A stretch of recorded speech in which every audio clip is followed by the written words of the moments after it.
sini, saudaraku pasti tidak mati. Mati, katakan amin. Amin. Iya, Bapak Ibu yang diberkati oleh Tuhan, kita minta Bapak Ibu punya perhatian beberapa menit, karena ini hal yang sangat-sangat hebat yang Bapak Ibu semua harus tahu, yang harus dipahami bersama.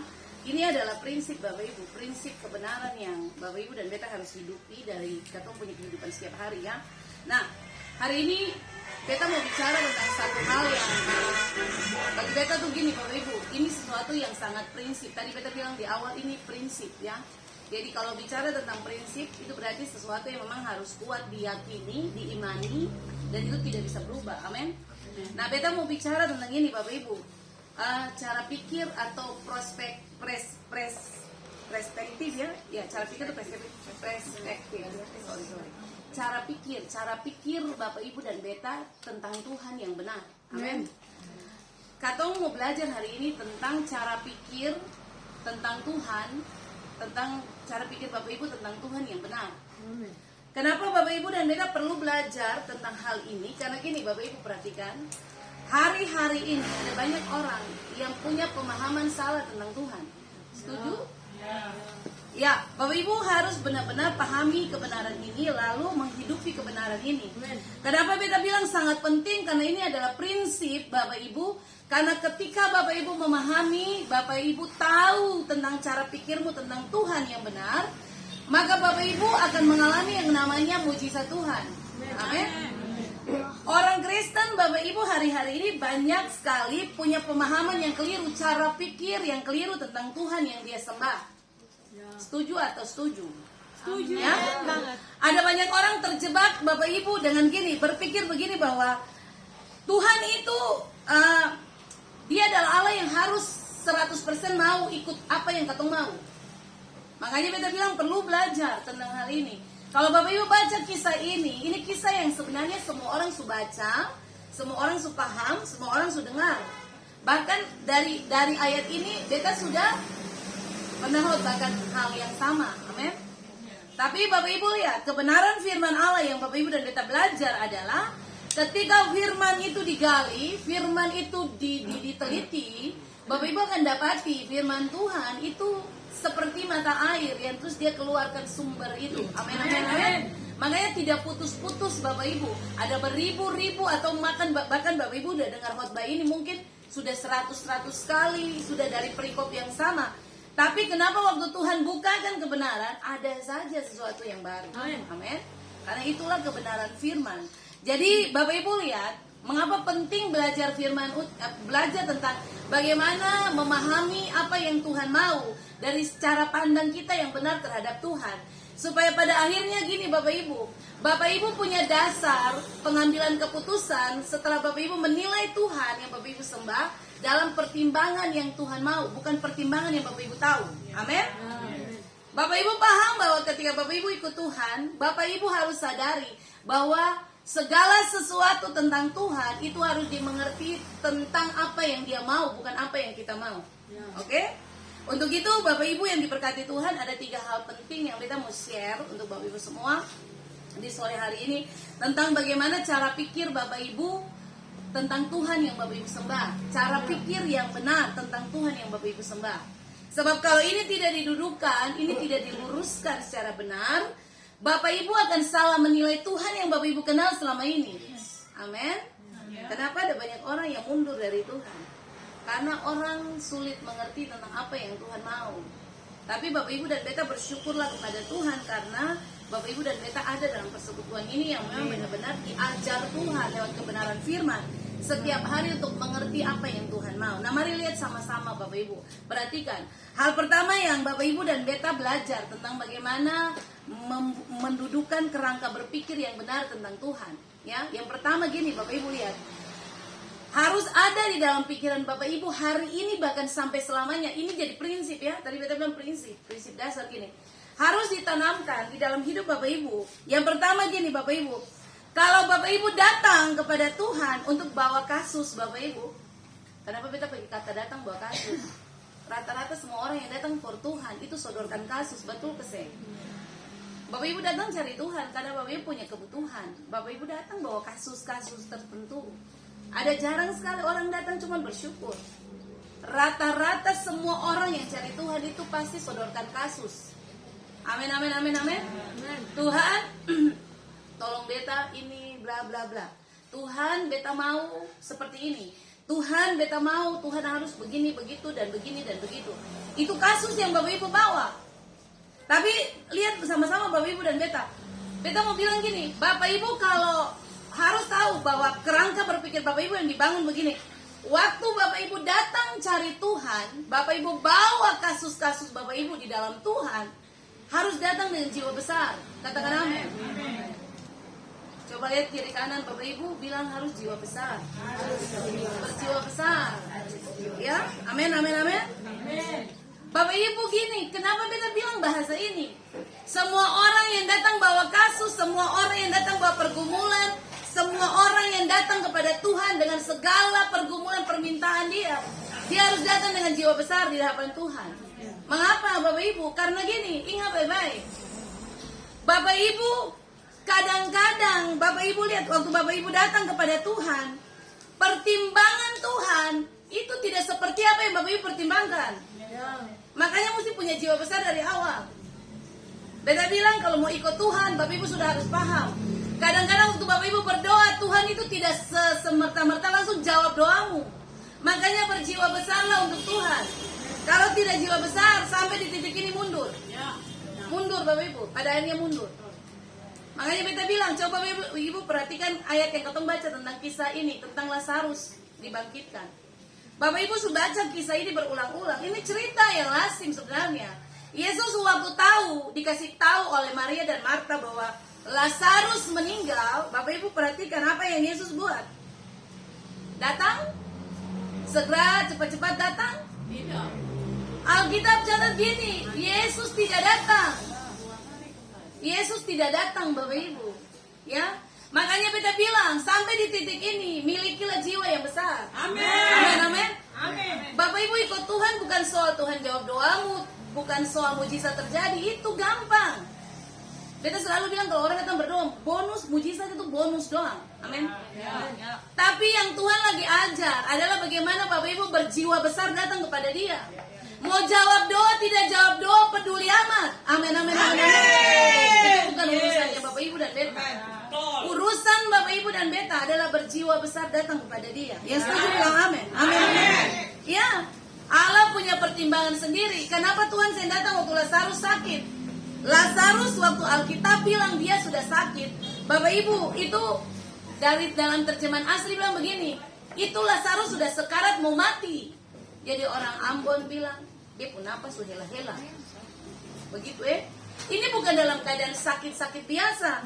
Bapak Ibu, Alkitab bilang dalam keadaan itu, Lazarus itu sudah sampai di titik dia sudah sekarat. Alkitab catat itu Bapak Ibu. Nah Tuhan punya pertimbangan. Kenapa dia yang datang? Pada saat itu Bapak Ibu perhatikan. Alkitab ajar Bapak Ibu dan beta gini. Kalau datang bawa kasus buat Tuhan, berjiwa besarlah. Amin.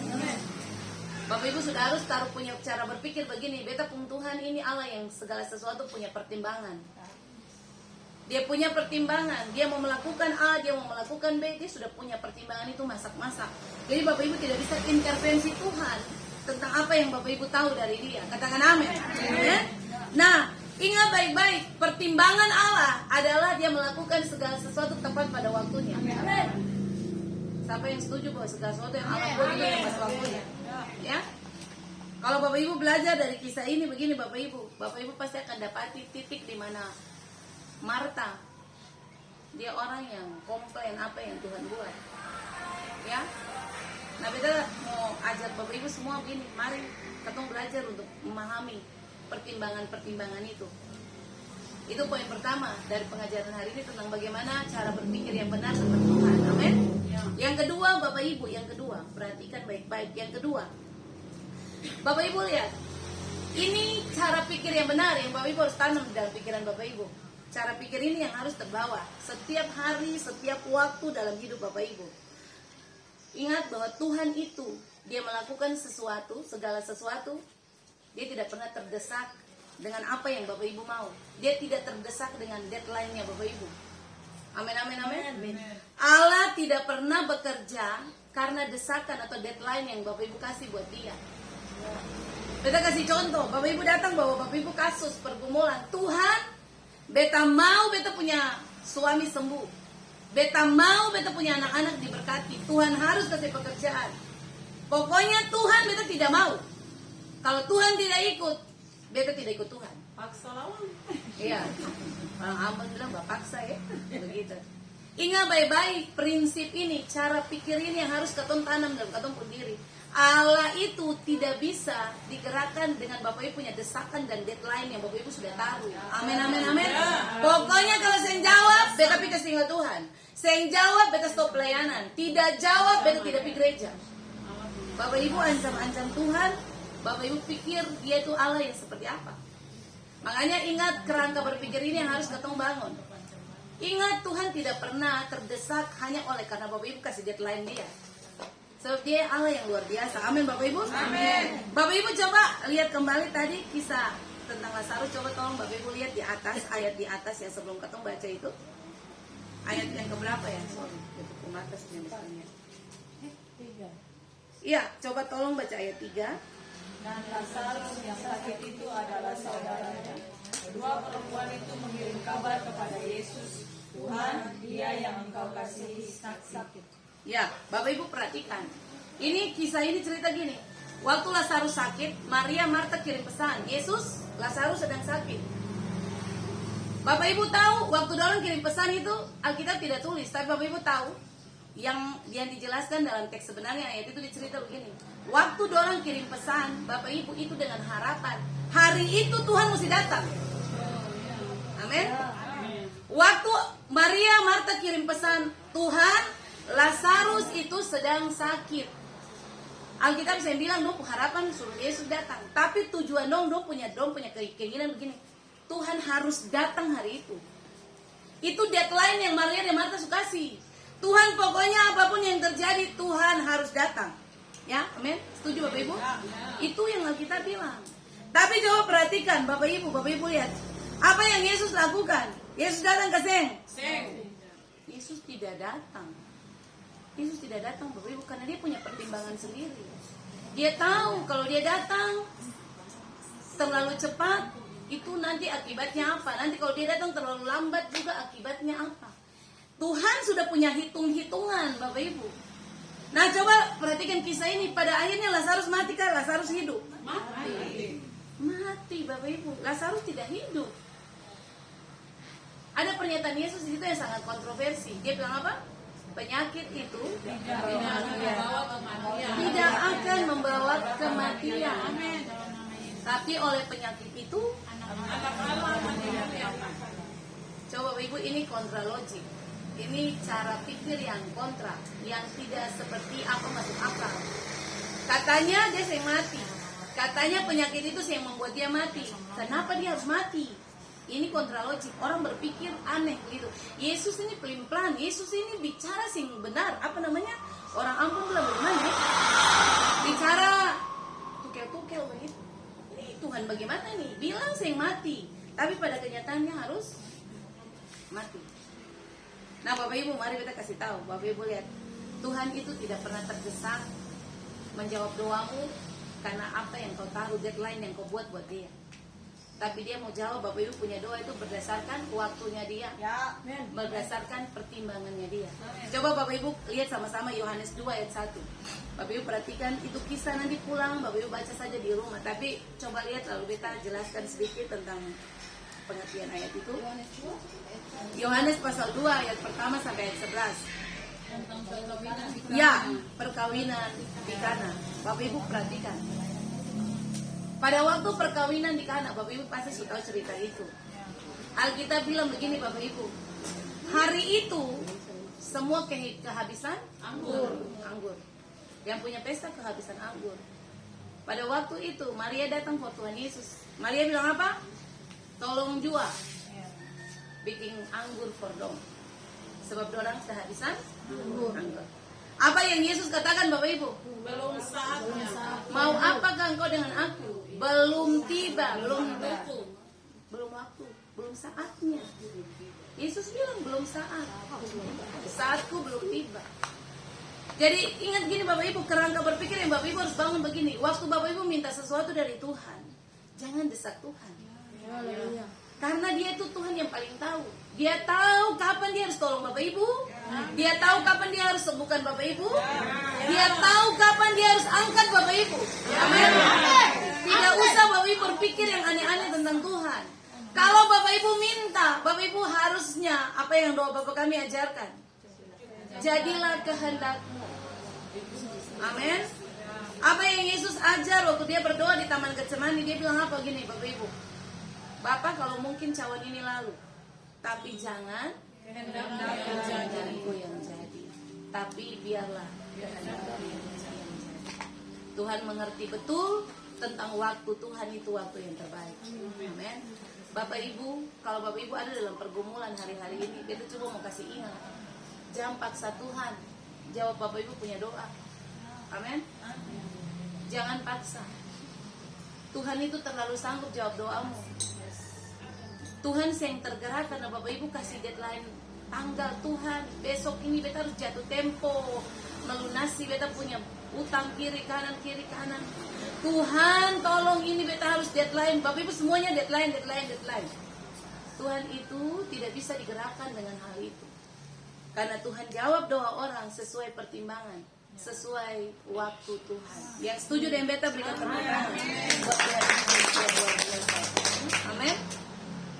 Yang ketiga dari pengajaran ini tentang bagaimana Bapak Ibu mendudukkan cara pikir yang benar tentang Tuhan yang Bapak Ibu kenal. Yang berikut Bapak Ibu lihat sama-sama dengan beta. Ini yang Bapak Ibu harus tahu dari ketumpun Tuhan ya. Ini rahasia yang kadang-kadang orang Kristen sampai hari ini saya paham. Kadang-kadang gini, Tuhan itu dia tuh beta pakai bahasanya gini Bapak Ibu.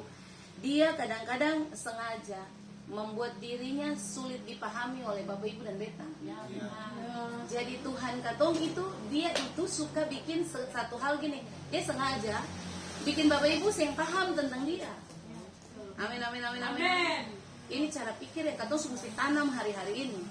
Sehingga waktu Bapak Ibu ada dalam pergumulan, Bapak Ibu ngertilah tentang Tuhan yang Bapak Ibu kenal.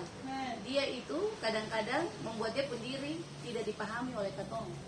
Itu suka-sukanya dia. Amin. Ya, kadang-kadang Bapak Ibu bingung, loh beta ini paling rajin ibadah.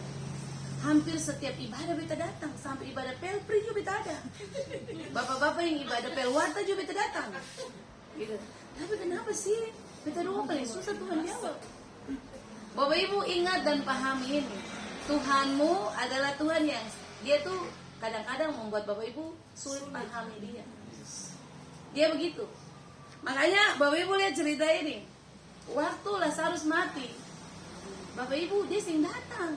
Tapi dia Alkitab pakai kata apa? Coba tolong lihat. Coba lihat ayat 15. Tolong baca ayat itu kuat-kuat lah Bapak Ibu kenal Tuhan yang Bapak Ibu sembah hari ini. Tetapi syukurlah aku tidak hadir pada waktu itu. Sebab demikian lebih baik bagimu supaya kamu dapat belajar percaya. Amin. Iya, Bapak Ibu coba lihat ada kata sengaja satu di atas. Coba lihat dia sengaja tidak datang. Coba cari ayat itu. 6. Ayat 6 coba tolong. Namun setelah dengarnya bahwa Lazarus sakit, dia sengaja tinggal 2 hari lagi di tempat di mana dia berada. Ya. Bapak Ibu, katong puntungan ini ternyata tukang bersengaja ya. Orang Ambon bilang antua ini nih tukang bersengaja. Bersengaja itu Bapak Ibu. Alkitab bilang waktu Tuhan dengar Lazarus, Tuhan itu sengaja tidak datang. Kalau kau pikir-pikir secara logika gini, Tuhan model bagaimana nih? Masa sudah orang mau mati, orang dalam keadaan yang sekarat, masih pakai kata sengaja lah. Ini nyawa, Bapak Ibu nyawa. Ini bicara bukan main-main, nyawa sehingga ada cadangan. Kalau mati ya mati saja, begitu. Tapi Alkitab bilang dia dengar, dia pahami, dia mengerti, tapi dia sengaja. Luar biasa. Kalau sampai di titik ini, kalau Bapak Ibu saya kasih duduk kerangka berpikir yang benar tentang Tuhan, Bapak Ibu mundur dari Tuhan. Betul Bapak Ibu, orang sampai di titik ini banyak mundur dari Tuhan. Karena begitu pergumulan berdoa sekian lama, Tuhan tidak jawab doa. Berdoa lah kita pulang. Berdoa, anak seng jadi orang, anak tes kiri kanan seng japa hidup. Sampai di titik ini, kalau Bapak Ibu saya kasih duduk cara pikir yang benar tentang Tuhan, Bapak Ibu mundur dari Tuhan. Pada akhirnya Bapak Ibu sampai di titik tawar hati for Tuhan. Betul ke seng? Amen. Berdoa, seng sembuh, malah penyakit tambah. Berdoa semakin bertekun cari Tuhan, persoalan datang seng habis-habis. Bapak Ibu akan sampai di titik begini, Tuhan, di manakah pertolonganmu? Pernah sampai di titik itu kasih? Bapak Ibu pernah alami itu? Pas sombayan Tuhan masih ada kan? Tuhan masih dengar kan? Tuhan masih sayang beta gitu kan? Ya Bapak Ibu. Jadi ingat, Tuhanmu adalah Tuhan yang kadang-kadang dia mengizinkan supaya dia itu sulit dipahami. Dia suka bahasa ngaja. Oke Bapak Ibu. Nah mari kita lihat sama-sama Bapak Ibu, tujuan Tuhan itu bahasa ngaja itu for apa? Tujuan Tuhan yang datang for apa? Kan gini, waktu dia melakukan sesuatu, pasti Allah dia punya tujuan. Karena Bapak Ibu harus tahu Tuhan kita itu Tuhan bertujuan. Amen. Dia tidak pernah melakukan sesuatu tanpa tujuan, ingat Bapak Ibu, ya. Jadi tujuan Tuhan tidak datang.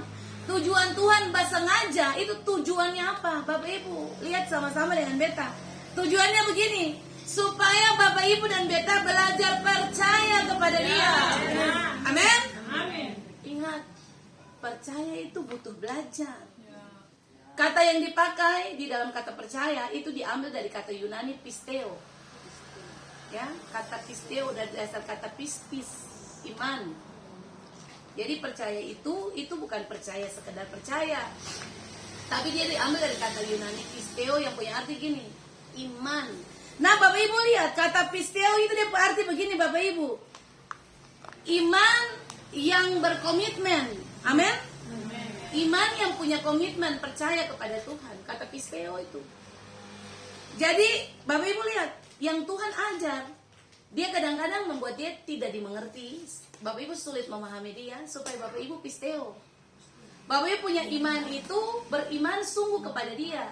Kata yang dipakai itu bukan iman sekedar iman, tapi iman yang komitmen. Bapak Ibu, artinya begini, coba Bapak Ibu perhatikan, kita jelaskan begini. Pisteo pengerti begini, ikut Tuhan, diberkati, tetap ikut Tuhan. Karena sudah pilih pisteo. Tidak diberkati, tetap pisteo, ikut Tuhan. Begitu. Jadi iman yang berkomitmen itu beda. Kalau orang punya iman tapi tidak berkomitmen, waktu dia cari Tuhan tidak diberkati, dia mundur. Karena dia fokusnya cuma cari Tuhan karena berkat. Tapi karena Bapak Ibu lihat ayat ini bilang Tuhan tidak datang. Tapi yang aneh bin ajaib, coba lihat ayat 15. Tuhan Yesus bilang apa? Syukur karena Aku tidak hadir pada waktu itu. supaya kamu belajar percaya. Nah coba Bapak Ibu perhatikan ya, beta coba lihat sama-sama. Tuhan bagaimana ini orang sumati pakai kata syukur, beta saya datang. Masuk akal sih Bapak Ibu. Bapak Ibu punya teman baik, teman yang Bapak Ibu kasihi, tiba-tiba Bapak Ibu dengar dia kabar dia meninggal. Bapak Ibu sudah janji-janji mungkin di telepon nanti beta datang di Ale. Tapi Bapak Ibu saya sempat datang, tiba-tiba dengar kabar dia mati. Bapak Ibu bisa bilang gitu, aduh syukur dia mati. Begitu? Ini yang Yesus lakukan, syukur. Beta saya datang hari itu. Masuk akal sih Bapak Ibu? Ini Tuhan yang aneh, betul Bapak Ibu? Masa sih orang mati katakan syukur? Yang sebenarnya yang harusnya begini, waktu ketemu dengar kabar itu, ketemu harus bilang begini, sio kasihan ini. Beta ada mau pilih dia padahal dia mati. Itu kan? Yesus yang akan bicara begitu Bapak Ibu, karena dia sedang belajar pisteo. Dia sedang bilang begini, iman itu ya berkomitmen. Mati ya syukur, ikut Tuhan. Bangkit juga ikut Tuhan. Sembuh dari sakit percaya Tuhan, tidak sembuh juga percaya Tuhan. Amin. Itu namanya iman yang berkomitmen. Jadi ingat kata pisteo. Kalau baca Alkitab ada kata percaya. Di situ lalu kalau ada teks asli dia bilang pisteo itu gini, iman yang berkomitmen.